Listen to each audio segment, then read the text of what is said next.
आदेश के खिलाफ शिक्षक संघ का धरना प्रदर्शन। पूर्व नियुक्त शिक्षकों की सेवाओं पर संकट। महोबा में उत्तर प्रदेशीय जूनियर हाई स्कूल पूर्व माध्यमिक शिक्षक संघ एवं राष्ट्रीय शैक्षिक महासंघ उत्तर प्रदेश के बैनर तले शिक्षक सोमवार को कलेक्ट्रेट में धरने पर बैठ गए। शिक्षक संघ ने सुप्रीम कोर्ट के द्वारा 1 सितंबर को जारी आदेश के खिलाफ विरोध जताया, जिसमें पूर्व नियुक्त शिक्षकों पर टीईटी अनिवार्य करने का प्रावधान किया गया है। इस आदेश के चलते पूर्व नियुक्त शिक्षकों की सेवाओं पर संकट उत्पन्न हो गया है और उनके परिवारों की आजीविका खतरे में पड़ सकती है। संगठन के जिलाध्यक्ष प्रशांत सक्सेना के नेतृत्व में धरने के दौरान शिक्षक संघ ने प्रधानमंत्री, केंद्रीय शिक्षा मंत्री और मुख्यमंत्री को संबोधित 5 सूत्रीय मांगों वाला ज्ञापन जिलाधिकारी को सौंपा। ज्ञापन में मांग की गई है कि 2010 से पहले नियुक्त शिक्षकों को टीईटी से मुक्त रखा जाए, उनकी सेवा शर्तें सुरक्षित रहें, नियुक्तियों को मान्यता दी जाए, महिला एवं दिव्यांग शिक्षकों पर अनावश्यक दबाव न पड़े और उनके संवैधानिक अधिकारों की रक्षा की जाए। धरने में शिक्षक संघ के पदाधिकारियों ने कहा कि वर्ष 2010 से पूर्व नियुक्त शिक्षक लंबे समय से सेवा में हैं और उनकी नियुक्ति नियमित की जा चुकी है। नए आदेश के तहत उन्हें टीईटी परीक्षा देने के लिए मजबूर किया जाना न केवल उनके अधिकारों का हनन है, बल्कि शिक्षा व्यवस्था पर भी प्रतिकूल प्रभाव डाल सकता है। JTV न्यूज के लिए उत्तर प्रदेश चरखारी से मोहम्मद शकील सिद्दीकी की रिपोर्ट। शिक्षकों के सामने एक विकराल समस्या खड़ी हो गई है, जिसमें कि माननीय उच्चतम न्यायालय ने 1 सितंबर 2025 को एक फैसला सुनाया है, जिसमें कि 2011 से पूर्व जितने भी नियुक्त शिक्षक हैं उन सभी को टीईटी की अनिवार्यता के लिए बाध्य किया गया है कि वो टीईटी की परीक्षा पास करेंगे तभी अहर्य रहेंगे, अथवा अन्यथा की स्थिति में उन्हें निष्कासित कर दिया जाएगा। हम लोगों की आजीविका पर आवन पड़ी है।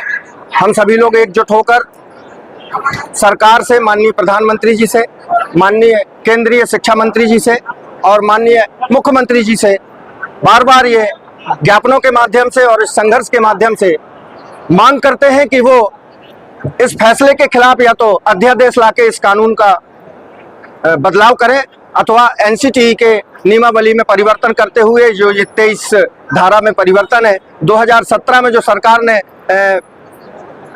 अपना गुपचुप तरीके से कर लिया है संशोधन और सब पर लागू कर दी है, जबकि टीईटी की अनिवार्यता 2011 के बाद से जो नियुक्त टीचर हैं उनने टेट और सुपर टेट दोनों देकर ही आए हैं, पास होकर आए हैं।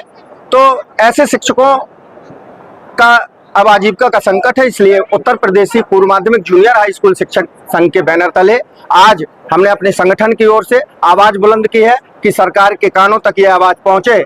भला आप बताइए कि एक इंटर पास से जो पहले एलिजिबिलिटी होती थी कि 12th क्लास से ही टीचर बना दिए जाएंगे, अब तो टेट का भी नियम है कि टेट में अगर आप ग्रेजुएशन है इसके बाद ही परीक्षाएं देने के लिए पात्र हैं टीईटी की, तो फिर ये कैसे कराएगी सरकार?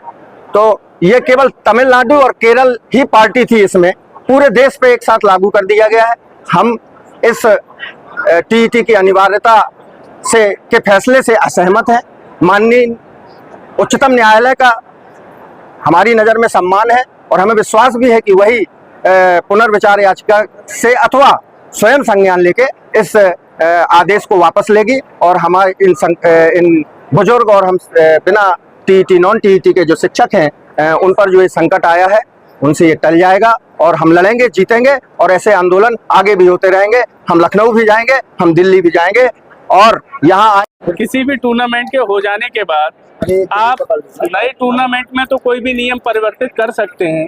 उसी प्रकार जैसे जो शिक्षक पुरानी योग्यता के आधार पर, पुरानी क्वालिफिकेशन जो उस समय की थी, जो एलिजिबिलिटी थी, उसको क्वालिफाई करके ही वो टीचर बने। आज 2017 में आप एक संशोधन करके जो पुराने शिक्षक हैं उनसे कहें कि आप उस पर भी खरा उतरिए, तो ये कहीं ना कहीं भेदभाव है। क्या 1983 में जो वर्ल्ड कप कपिल देव की टीम ने जीता है, 2011 के वर्ल्ड कप को अलग नियमों पर जीता गया है, तो क्या कपिल देव से ट्रॉफी वापस ली जाएगी? ऐसा तो कहीं संभव ही नहीं है। ये केवल भेदभाव शिक्षक समाज के साथ ही हो रहा है। लेकिन मैं केवल ये आश्वस्त करना चाहता हूँ आप लोगों के माध्यम से सभी से कि हम ना तो बटे हैं ना बटेंगे। आवश्यकता पड़ेगी तो सड़क से लेकर संसद तक और कोर्ट में भी स्वतंत्र रूप से संगठन अपने पक्ष को लड़ने के लिए तैयार रहेगा। JTV न्यूज से जुड़े रहने के लिए हमारी खबरों को लाइक और शेयर करें, हमारे चैनल को सब्सक्राइब करें और अपडेट रहे हर छोटी बड़ी खबरों से।